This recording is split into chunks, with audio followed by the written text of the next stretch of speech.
Assalamualaikum warahmatullahi wabarakatuh. Selamat pagi anak-anak semuanya. Bagaimana kabar kalian hari ini? Mudah-mudahan kalian semua dalam keadaan sehat walafiat dan tetap semangat belajar. Anak-anak sekalian, pada pagi hari ini kita ketemu lagi bersama Bu Endang Susilowati, guru IPS kalian. Nah, hari ini anak-anak kita akan belajar kelas 9 Mapel IPS bab 1C dengan judul Dinamika Penduduk Benua-benua di Dunia. Anak-anak sekalian, sebelum kita memulai pembelajaran hari ini, marilah kita berdoa bersama sesuai dengan agamanya masing-masing. Berdoa mulai. Doa selesai. Anak-anak, tujuan pembelajaran kita pada hari ini adalah kalian diminta untuk menyebutkan jumlah penduduk tiap benua. Kalian juga diminta menjelaskan persebaran penduduk tiap benua dan juga mengklasifikasi ras penduduk tiap benua. Dan terakhir adalah kalian diminta untuk menjelaskan keberagaman agama dan budaya tiap benua.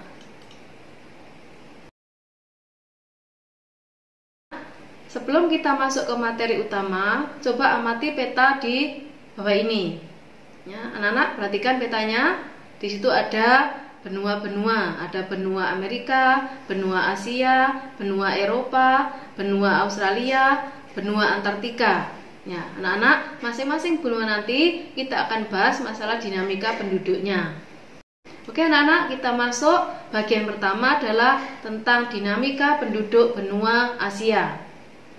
Anak-anak sekalian, benua Asia adalah benua yang paling padat di dunia. Nah, pada tahun 2015 penduduknya adalah 4.397 juta. Jadi sangat padat anak-anak ya. Nah, mengapa kok begitu padat anak-anak? Karena di Asia ini ada 3 negara yang menduduki ranking terbesar penduduknya, yaitu Cina, India, dan Indonesia. Nah, laju pertumbuhan penduduknya juga 1,5% per tahun, termasuk tinggi sekali ini. Nah, namun anak-anak meskipun penduduknya jumlahnya banyak, secara kualitas HDI, ya, penduduk Asia itu bervariasi anak-anak. Ada yang kualitasnya tinggi seperti di Jepang, Korea Selatan, Cina, dan Singapura. Sedangkan kualitasnya yang lain di negara lainnya termasuk sedang, ya. Ada juga yang kualitasnya rendah anak-anak, yaitu di negara Nepal dan Timor Leste. Nah, anak-anak demikian ya dinamika penduduk Asia dari segi jumlah maupun dari segi laju pertumbuhan penduduk dan dari segi kualitasnya. Nah, anak-anak sekalian, ya, di Asia itu ada 3 ras penduduk, yaitu ras Mongoloid yang berkulit kuning, ras Kaukasoid yang berkulit putih, dan ras Negroid yang berkulit hitam. Nah, pembagiannya anak-anak bisa lihat di layar anak-anak ya. Untuk yang di Asia Utara dan Tengah itu termasuk ras Kaukasoid atau Europid ya, berkulit putih. Sedangkan di Asia Timur dan Tenggara rasnya Mongoloid berkulit kuning. Sedangkan di Asia Selatan bagian tengah itu Kaukasoid, sedangkan Asia Selatan bagian selatan Negroid. Negroid termasuk suku Dravida di Sri Lanka dan di India Selatan, itu berkulit hitam. Nah, di Asia bagian barat yang selatan itu ada Negroid, ya. Kemudian di Asia barat bagian utara dan Asia kecil adalah Kaukasoid dan berkulit putih. Jadi beda-beda anak ya, ada yang putih, ada yang kuning, ada yang hitam, ya. Itu semua adalah karunia dari Allah. Anak-anak sekalian, di Asia itu agama dan budayanya berbeda-beda. Ya, di Asia bagian barat anak-anak itu mayoritas beragama Islam seperti Arab Saudi, Irak, Iran, Palestina dan sebagainya. Itu mayoritas beragama Islam.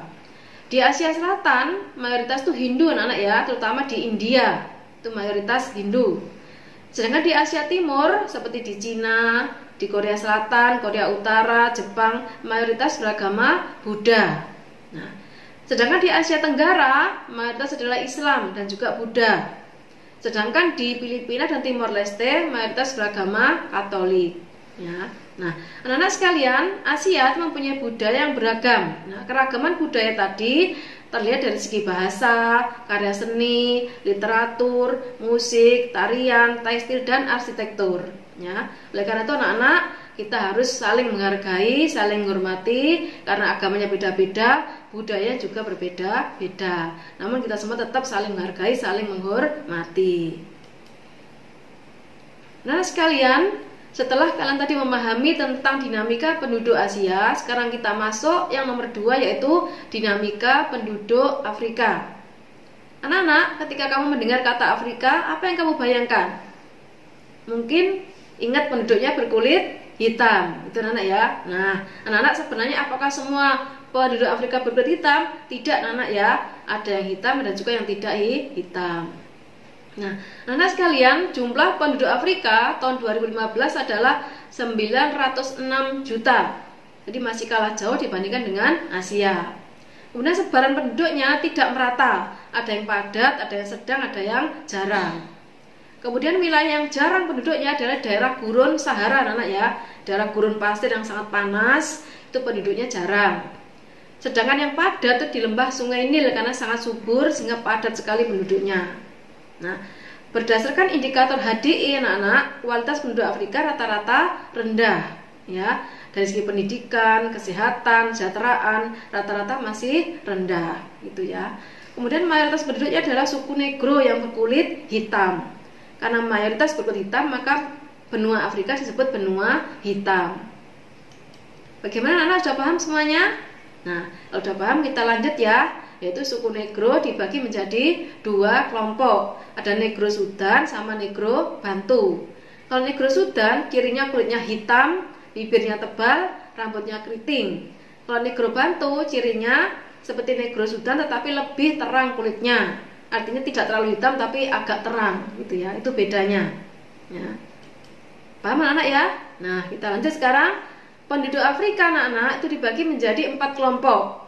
Ya, yang pertama ras Negro berkulit hitam, yang kedua ras Kaukasoid keturunan Arab di Afrika Utara. Ini kulitnya tidak hitam ya, tapi agak putih, agak kecoklatan. Ya. Yang ketiga ras Kaukasoid keturunan Eropa di Afrika Selatan. Ini adalah para pendatang dari Inggris dan dari Belanda. Mereka adalah berkulit putih. Nah, yang terakhir suku pribumi di pedalaman yang kulitnya sangat hitam. Nah, itulah ya 4 kelompok penduduk Afrika. Nah, kita lanjut anak-anak. Anak-anak di Afrika itu ada 4 kelompok bahasa, ya, yaitu ada bahasa Afro-Asiatika di Afrika Utara, ada Nilo-Saharan di Afrika Tengah dan Timur, ada Kongo-Saharan di Afrika Tengah dan Selatan, dan Khoisan di Afrika Selatan. Ya. Nah, sekalian itulah tentang dinamika penduduk benua Afrika. Bagaimana, sudah paham anak-anak? Kalau sudah paham kita lanjut ya. Nah, sekarang dinamika penduduk Eropa. Anak-anak, kalau kamu mendengar kata Eropa itu apa sih yang terbayang dalam pikiran kalian?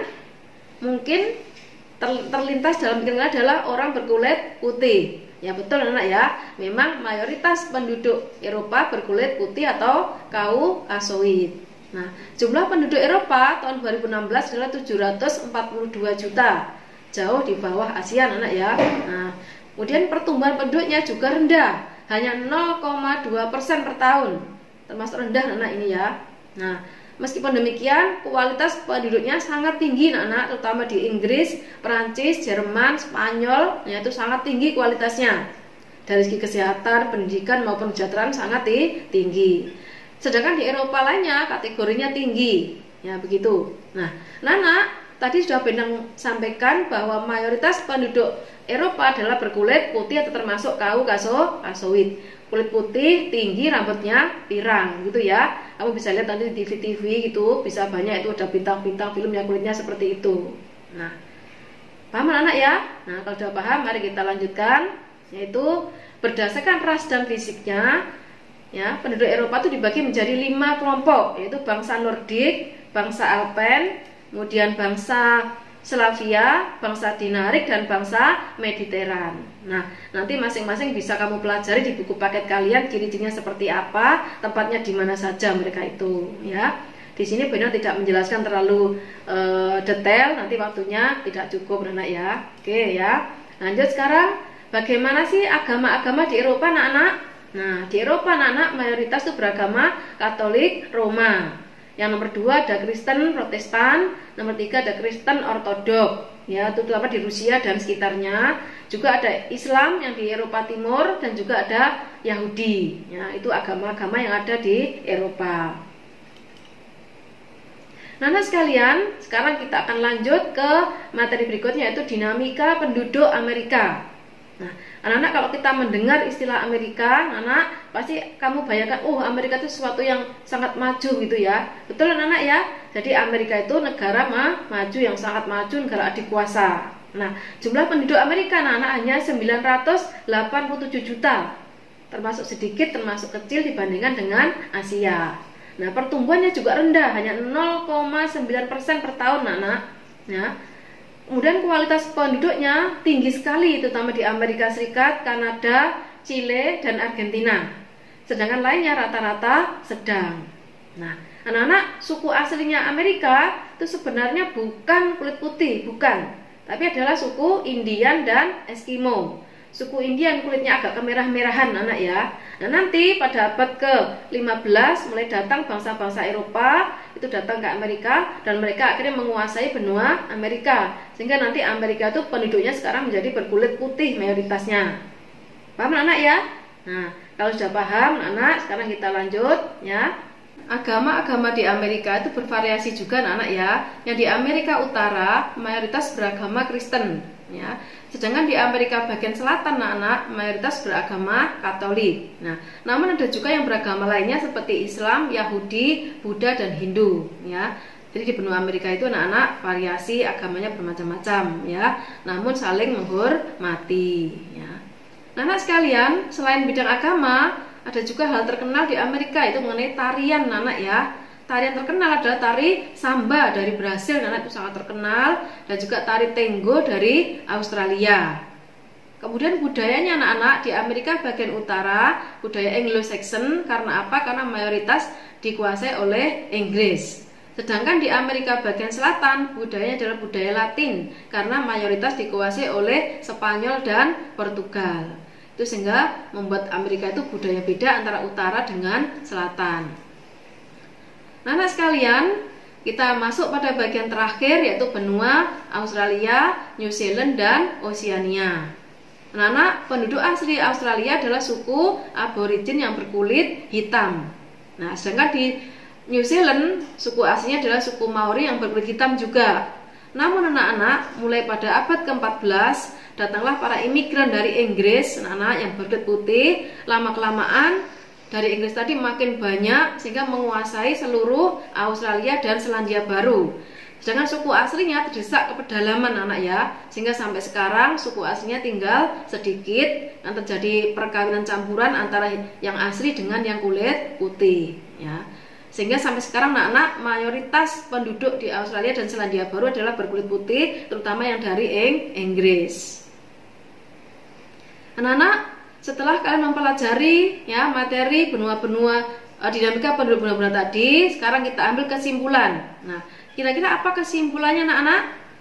Kesimpulannya adalah bahwa penduduk di dunia ini jumlahnya bervariasi, ada yang padat, ada yang sedang, ada yang rendah. Kualitasnya juga beda-beda, agamanya pun bermacam-macam, budaya juga bermacam-macam. Sehingga kita sebagai manusia di dunia ini harus saling menghormati, saling menghargai ya.